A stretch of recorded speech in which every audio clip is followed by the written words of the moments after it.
It's not all faith and fire for the Inquisitor. No, they also hone their minds and develop their skills.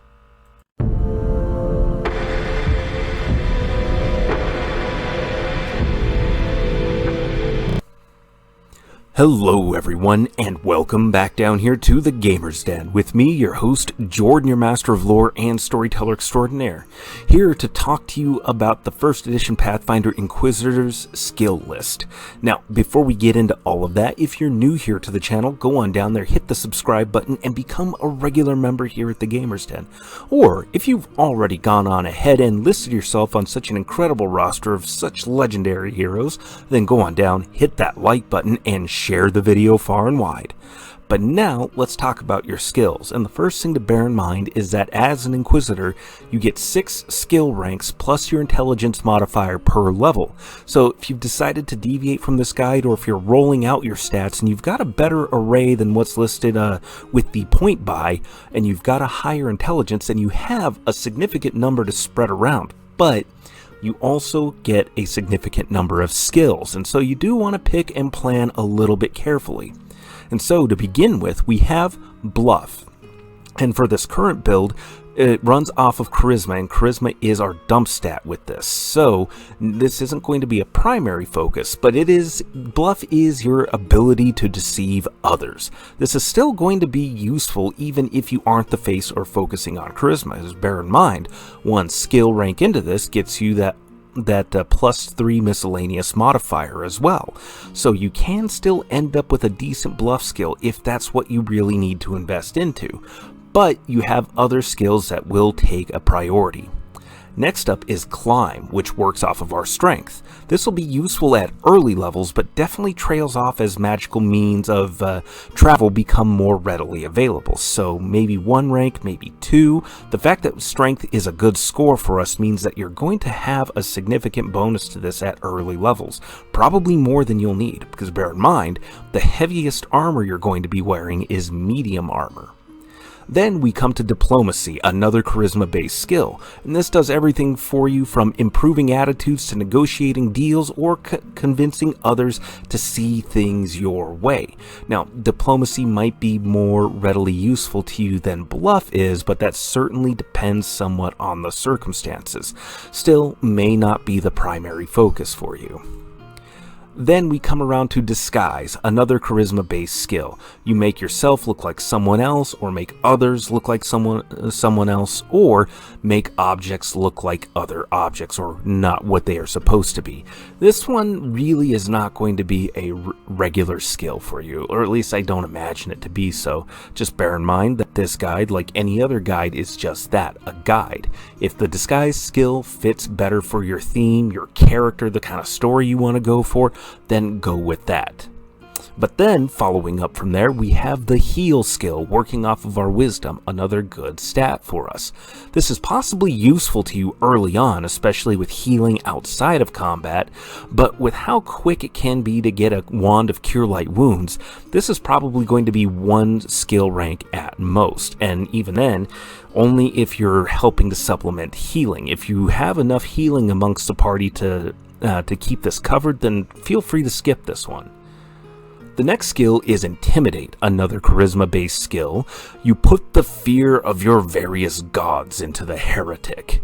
Your class bonus makes this a much more worthwhile investment, although not one that you do at every level, every other or every 3 levels, and you will still be a significantly terrifying presence to anybody that you have in a position to be interrogated. Then, going on from there, we come to Knowledge Arcana, an intelligence-based skill.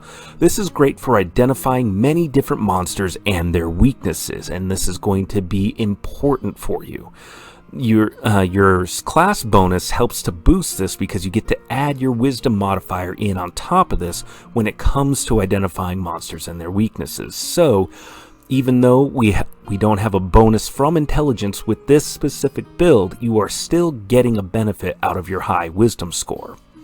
The next one we come to is knowledge dungeoneering. This is also another useful one for identifying monsters, but you also can identify underground hazards, environments, etc. You just don't get your wisdom bonus to those particular aspects of this skill, only for identifying monsters and their weaknesses. That said, still a great skill to invest in regularly. Then we come to knowledge nature, which helps you to identify animals, fae, various other magical creatures that don't quite fall under knowledge arcana. This will also help to identify plants and seasons and the general aspects of the natural environment around you. Still a good skill, still can be useful for identifying monsters and their weaknesses, but not quite as important. Then we go along to knowledge planes, which is going to be a very good one for you. You identify outsiders, their weaknesses, the various planes, and their traits. And given the religious aspect to the Inquisitor, having knowledge of the planes would be really useful, especially when it comes to recognizing a demonic threat, a fiendish incursion, or if you're an evil Inquisitor, identifying those goodly outsiders that might be coming in to spread their beneficence amongst the populace. Then we come down to knowledge religion, which helps you to identify the undead, gods and goddesses, mythic history, holy symbols, etc. Another great skill for you to have. Undead tend to be fairly frequent and common enemy types for you to be dealing with. The next skill is the most useful and most rolled in Pathfinder, and that's perception. This works off of your wisdom, so this is a great combination for you to have, given that you get a bonus to this, a significant bonus to this. This is like I said, this is the most used skill in the game. You will need this every time. This is one skill that you should be reliably putting a rank into at every level, or failing that, go 2 levels, skip 1, 2 levels, skip 1. But you are going to definitely want this, and depending on the domain or Inquisition you've taken, you are also getting a bonus from that as well. The next skill is Ride, which works from your dexterity. This is your ability to ride a mount, perform riding tricks, and maneuvers.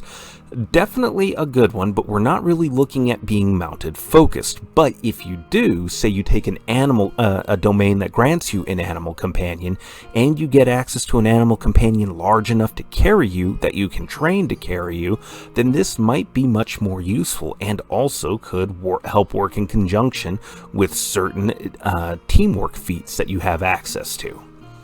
The next skill is Sense Motive, another one that works off of your wisdom, and this is great because this allows you to detect when someone is trying to deceive you. Very helpful, and it's a good stat to support it along the way. And given that we have Intimidate and a significant class bonus to it, having Sense Motive on top of it for when you're interrogating somebody, this will absolutely make you great at gathering information. Then the next skill we come to is Spellcraft, which works from your intelligence. This helps you to identify magic item properties in conjunction with spells like the Identify spell, Read Magic, and the like. This also helps to identify the technical aspects of spell casting, etc. Definitely a good one to invest in regularly. Maybe not as frequently as, say, Perception, but still a great one to have in your back pocket, given the frequency of enemy spellcasters that you'll be dealing with. Then another skill we come to is Stealth, which works from our dexterity.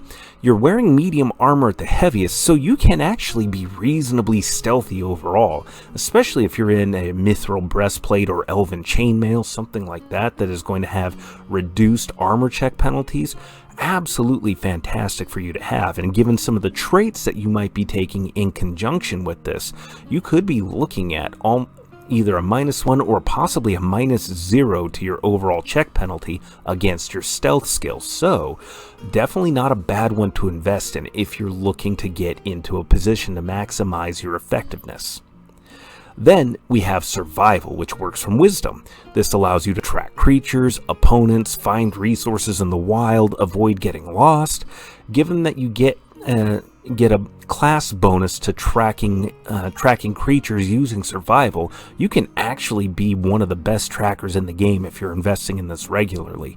Really, the only one that's going to match you in terms of the skill is going to be the ranger, so definitely worth it in some instances, especially if you want to be that hard-bitten bloodhound kind of inquisitor. And next we come to swim, which works off of your strength. This is like climb, it's probably worth at least 1 rank, but not a significant investment. The only exception I would list for this particular skill is if you're going with more of an aquatic-based campaign. If you're going to be spending a lot of time on or near significant bodies of water, then having this a bit more maxed out is going to be useful. You're not as hard pressed for it as some other classes because, like with stealth, you're only going to be wearing medium armor unless you're taking feats to get you in heavier armors. But if you're on any kind of a seaborne campaign, anything that involves a great deal of water, then having more ranks into swim is going to be important. But what do you think? Go on down to the comments below and let me know your thoughts. Did you like today's video? Did you dislike it? Are there any points or particulars that you might throw out there? Either way, hit those like or dislike buttons and leave your thoughts down in the comments below so we can engage in discussion. And remember, if you're new here to the channel, go on down there, hit that subscribe button, and become a regular member here at the Gamers Den. But with all that said, I've been your host, Jordan, your Master of Lore and Storyteller Extraordinaire. Thank you all so very much for your time, and you all have yourselves a good night.